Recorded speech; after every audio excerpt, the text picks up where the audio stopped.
অজু করে সিজদায় লুটিয়ে পড়ে চোখের পানি ছেড়ে আল্লাহরে পাপের স্বীকৃতি দেন। আল্লাহ, এমন কোন জুলুম নাই, গুনাহ নাই আমি করি নাই, সগীরা কবিরা, জেনে না জেনে, ইচ্ছায় অনিচ্ছায়, শিরকি বেদাতি সব গুনাহ করেছি। আল্লাহ, আকাশের নিচে জমিনের উপরে আমার চেয়ে বড় গুনাহগার আর কেউ নাই।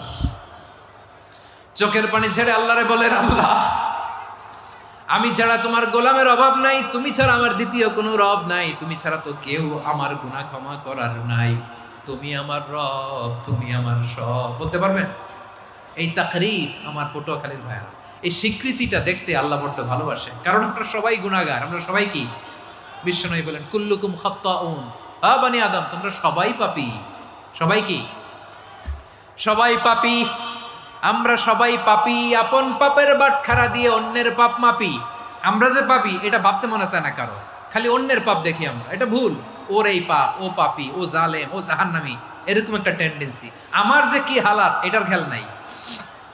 খেয়াল করতে হবে যে আমি সবচেয়ে বড় পাপী, ঠিক কিনা বলেন? পাপ করি নাই এমন কেউ আছি? হ্যাঁ, আছি। কেউ না জানলেও জানে কে আমার পাপের ঘটনা? পৃথিবী না জানুক আমি তো জানি, আমি কি পাপ করেছি হায়। ও আমার কলিজার টুকরা ভাইয়েরা, মাথাটাকে নিচু করে জীবনের সব গুনার ফিরিস্তিগুলো একটা একটা করে স্বীকার করে আল্লাহরে বলেন, আল্লাহ, আমি পাপী। আল্লাহ, আমার চেয়ে বড় পাপী এই দুনিয়াতে কেউ নাই। আকাশের নিচে জমিনের উপরে আমার চেয়ে বড় পাপী কেউ নাই। একটা একটা করে আল্লাহ স্বীকার করি আমি পাপী, সব পাপের স্বীকৃতি দিলাম। পৃথিবী না জানুক আমি তো জানি, আমি কি পাপ করেছি হায়। আমার পাপের করলে বিচার, বাচার আমার নাই উপায়। দয়াময় তুমি মাফ করো আমায়, মাফ করো আমায়। আল্লাহ তাআলা যদি দয়া করে আমাদেরকে মাফ না করে, আমাদের বাঁচার কোনো উপায় নাই। আপনি কি ভেবেছেন আপনার নামাজ দিয়ে আপনি জান্নাতে যাবেন? আপনি তাহাজ্জুদ গুজার, সেজদা দিতে দিতে কপালে দাগ ফেলেছেন, এটা আপনারা জান্নাতে নেবে না? আপনি এলাকার সবচেয়ে বড় হাতেম তাই দানশীল, এই দানের ভরসায় বসে আছেন, কশিন কালো না। আমাদের নামাজ, আমাদের রোজা, আমাদের ইবাদত, এগুলোকে মিজানের পাল্লায় উঠালে কোনো ওজনই হবে না। তবে আমাদের একটা কৌশল জানা আছে, আমরা আল্লাহর রহমতের ভিখারি। আমরা সেদিন আগেই গুনার স্বীকৃতি দিয়ে দেব। আমরা বলবো, আল্লাহ, তুমি প্রশ্ন করার আগে তোমার একটা কথা বলি, আমারে কিছু জিজ্ঞেস করো না, আমি সব করেছি। এমন কোন পাপ নাই যে পাপ আমারে দিয়ে হয় নাই। তোমার রহমত দিয়ে তুমি জান্নাতে পাঠাবা, তোমার দয়ায় জান্নাতে যেতে চাই, আমল দিয়ে না। পারবেন বলতে? কিয়ামতের দিন আমরা বলবো, আল্লাহ, আমার আমল দিয়ে জান্নাত চাই না, আমি তোমার দয়া দিয়ে জান্নাত চাই। তোমার দয়া ছাড়া আমার কোনো উপায় নাই। কারণ আল্লাহ যদি বিচার করে, বাঁচার কারো উপায় নাই। আল্লাহ যদি বলে ফেলেন তুই এটা করলি কেন, ওখানে গেলি কেন, কোরআনে 1000 বার নিষেধ করলাম তারপরেও এই পাপে জড়ালি কেন, এরকম প্রশ্ন ছুড়ে দিলে আমার উত্তর আছে?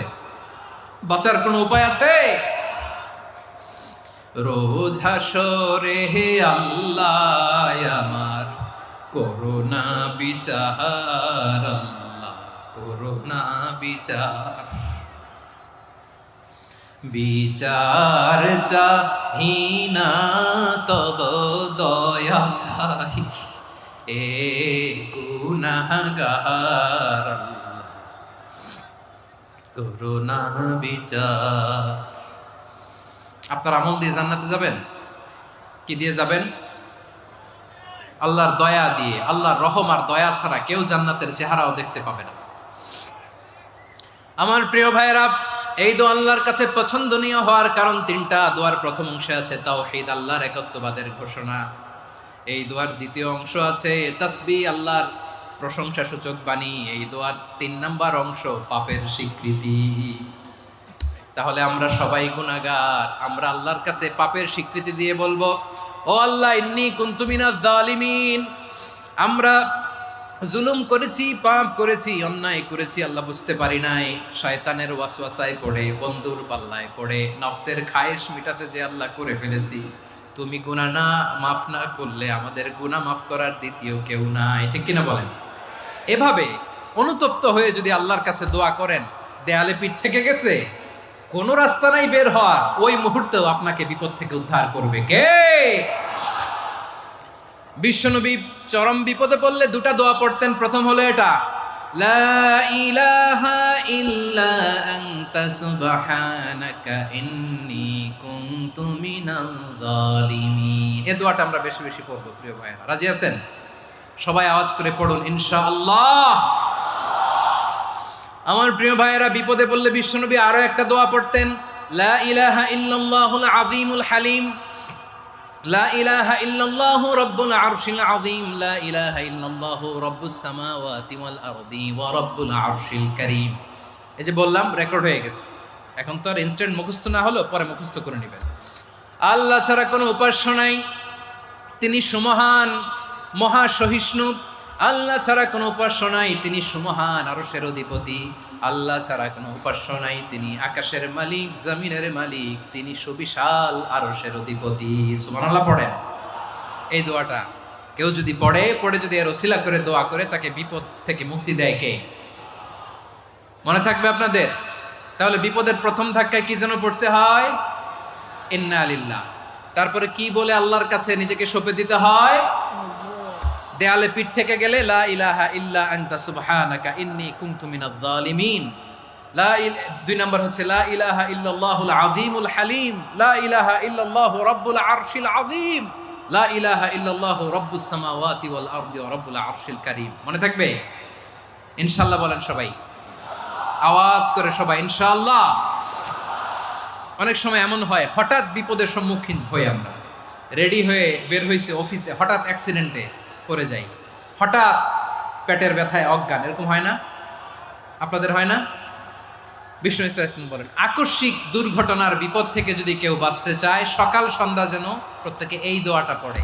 সকালে যদি 3 বার পড়ে, সন্ধ্যা পর্যন্ত হঠাৎ বিপদ থেকে সে রক্ষা পাবে। To be protected from sudden calamity, sudden disaster, sudden calamity, হঠাৎ বিপদ, হঠাৎ ভয়ঙ্কর কোনো আকস্মিক বিপদ থেকে আল্লাহ বাঁচায় দিবে। সকালে পড়লে সন্ধ্যা পর্যন্ত প্রোটেক্টেড, সন্ধ্যাবেলায় যদি 3 বার পরে সকাল পর্যন্ত প্রোটেক্টেড। সুবহানাল্লাহ পড়ে। দোয়াটা কি? দোয়াটা হচ্ছে বিসমিল্লাহিল্লাযী লা ইয়াদুররু মা ইসমিহি শাইউন ফিল আরদি ওয়ালা ফিস সামাই ওয়া হুয়াস সামিউল আলিম। ছোট না? অনেক ছোট, মুখস্থ করবেন। বিসমিল্লাহিল্লাযী লা ইয়াদুররু মা ইসমিহি শাইউন ফিল আরদি ওয়ালা ফিস সামা। ওই আল্লাহর নাম নিচ্ছি, যে আল্লাহর নামের বরকতে আকাশ জমিনের কোনো কিছু কারো কোনো ক্ষতি সাধন করতে পারে না। তিনি সর্বশ্রোতা, সর্বজ্ঞ। সুবহানাল্লাহ পড়েন। পড়বেন এই দোয়াটা, বিসমিল্লাহিল্লাযী লা ইয়াদুররু মা ইসমিহি শাইউন ফিল আরদি ওয়ালা ফিস সামাই ওয়া হুয়াস সামিউল আলিম।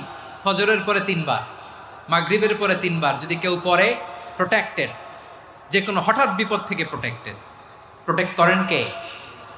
ওই আল্লাহর নাম নিচ্ছি, যে আল্লাহর নামের ওসিলায় আকাশ জমিনের কোনো কিছু কোনো ক্ষতি করতে পারে না। সুবহানাল্লাহ পড়েন।